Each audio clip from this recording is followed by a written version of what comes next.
of his units. That's a lot of tanks. Oh yeah. And he did get a good scout off with those couple of Hellions. He knows that those tanks of Noegs are spread real thin. He's going to try and hit the center, but I think this is actually a place where Noegs is really strong right now. Yep. I just want to see how he's going to siege up in this engagement. Looks like Sleeper does have the Viking advantage, though. Oh, wow. Nice siege. Yeah, they're actually getting sieged really close. He's sneaking up real close to that wall. He loses a bunch of tanks, though. Yeah. Might have been a little blunder, getting him too close to the tanks. And building another command center, if you see on the production tab, he's getting another one somewhere in his base. Yeah, they're all right here. Getting another orbital command. He's just taking expansions like he's crazy. Yeah, I mean, if you're Artosis and you have the macro lead, might as well extend it. Exactly. He's already up to 75 workers to the 69 of Noegs. But he isn't that far behind, to give him some credit. Yeah, at the same time, the supplies are about even now. Or they are even now. Yeah.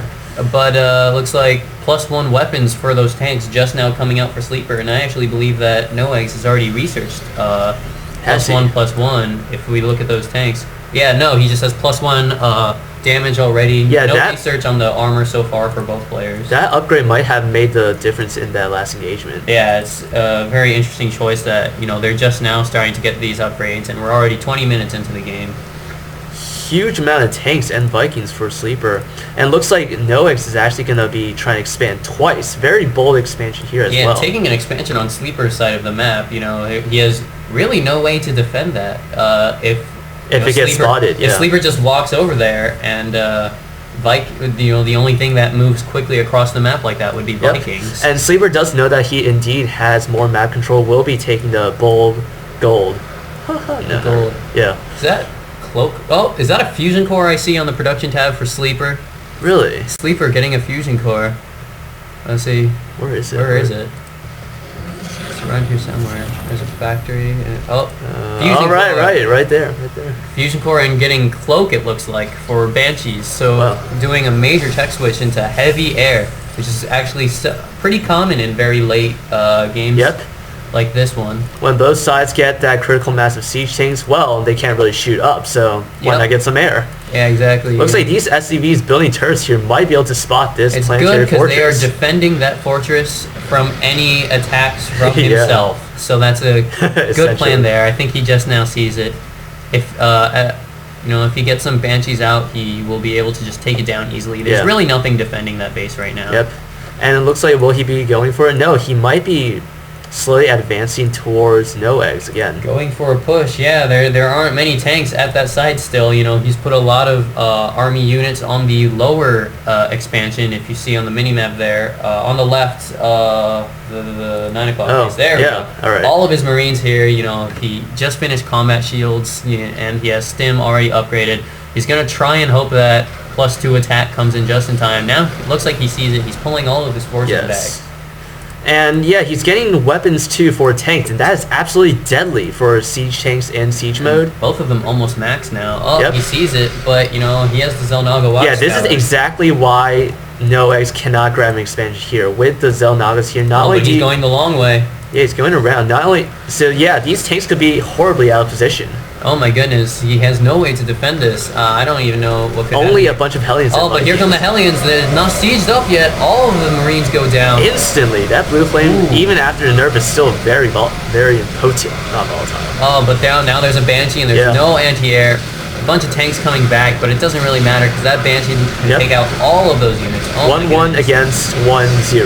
That looked like most of the units that Noegs had, but at the same time, Sleeper took a lot of damage. They are equal in supplies still. And yes, at the same time, he also sieged up 2 tanks to promptly take this expansion out like he probably should have. Sleeper now researching the Seeker missile for his Ravens, and also getting a lot of air on top of those Hellions. Not too much tank production. Right now. Yeah, looks like they are fairly even in the income tab still. And Noegs, I saw on that production tab, he's getting a battle cruiser. It looks like both of them decided to go the fusion core route now because they're both going to be ending up going battle cruiser in this game. This is a nice long TVT where it's ending in the battle cruisers. And of course, Noegs is grabbing his 5th, and Sleeper has been on 5 bases for a while though, one of which is a gold. And look at that ship weapons level 2 coming out for No Eggs, with no ship weapons coming out for Sleeper yet. But it looks like a little Viking harass here. Ooh, a little bit of harass. Can't attack those with SCVs. All those SCVs are going to go down. Yeah. Oh my goodness. Wow. Yeah, Vikings when landed are surprisingly good against He needed SCVs. to run those SCVs. Oh dear. Yep. Cancels the command center at the back. Really? Wow. Yeah. 3 Vikings, that's pretty cost effective. These Marines will finally be able to take them out. Yeah, no nice upgrades on these though. Both players are going pretty much all mech and air right now.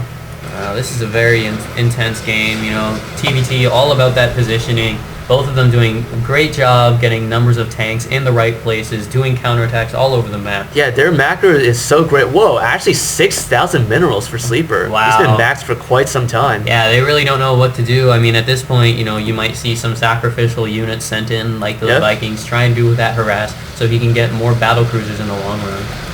Yeah, looks like 1 BC is starting to work on this tank line here. I haven't seen Yamato Cannon researched for either player, and you know, in the Bronze League you learn that Vikings counter battle cruisers, but as you get better, that Yamato Cannon just eats Vikings alive. Yeah, a little counter push with tanks here, and oh, these Banshees are going to take out all of these tanks as well. Wow. So, 2-pronged skirmish on and the Vikings still there, but you know, nothing they can do. Sleeper doing a great job holding off attacks. Now 30 full supply ahead of No Eggs. He is slowly pushing against No Eggs, who is starting to feel a little cornered. No Eggs, you know, it was rough. He felt, you know, he was maxed. Oh yeah, he Yamato needed to started. push. Oh wait, no, that's like not Yamato. No, that's Yamato. Really? Yeah. Weapon refit? Yeah, that's what it's called. Oh, I never knew that. Yeah. Anyway. But yeah, I feel like No Eggs got impatient, decided to push, and in TVT, pushing is not really what you want to do. Yeah. And I think, you know, he's losing a lot of units at the front here. Yep. Not really much he can do. Now Sleeper is in fact knocking at his front door, and No Eggs is struggling to make enough units. Yeah, Sleeper is maxed again. No Eggs at 136. You know, that's rough. And I mean, if he does lose everything, he will still have a crap ton of minerals to really fund that again. Yep, he's easily low on gas though. You know, that's true. Battle cruisers 400, 300. You can't get too many out. You know, a full 6 supply there. That's the energy research going down now for No Eggs. Right. But you know, he doesn't really have the battle cruisers to use that tech. You know, he needs more battle cruisers on the map, but at the same time, Sleeper just way ahead in supply. It's 6 base to 5 base. This base is just getting up right now, so... And No Eggs just now researching +1 for his Marines, as well as +3 for his ships. Yeah, not sure how much the Marine upgrades would help here. Yeah. Well, I mean, it might be able to do some against all the air that Sleeper does have now, but at the same time, you know, if Sleeper researches that Yamato Cannon, it's deadly against Marines and Vikings. They clump up so nicely. Yeah, it looks like a huge push coming on the left side of the map towards the newly established expansions. And the fusion core is at the back of that base. He could get the fusion core, and that would be huge at this point of the game. Right back there. Yep. And and this is probably going to be the final engagement for No Eggs. He runs all the Marines into the tanks. They're getting absolutely obliterated. Sleeper still has the air superiority. Oh my goodness, he just annihilated that army. Oh, and a bunch of mules come down for No Eggs, and more mules come down. Looks like Sleeper drops down his own mules. Wow. It looks like bad manner mules from Sleeper on top of the mules that No Eggs dropped. He's not even doing much preparing at this point. Well, maybe... Here come a bunch of Yamatos. I hear them all charging up. Boom! Wow. GG, well played from No Eggs. Yep, and I actually think those mules from No Eggs might have been trying to bait tank fire from Sleeper. Yeah, but at the same time, Sleeper, you know, he quickly decided to unsiege his tanks, and then he dropped a bunch of mules on top of that, which just didn't really make much sense given the context. He knew how far ahead he was at this point, and that's true. Wow, GG. So that's game 1. Goes to University of Maryland. Yep, stay tuned for game 2.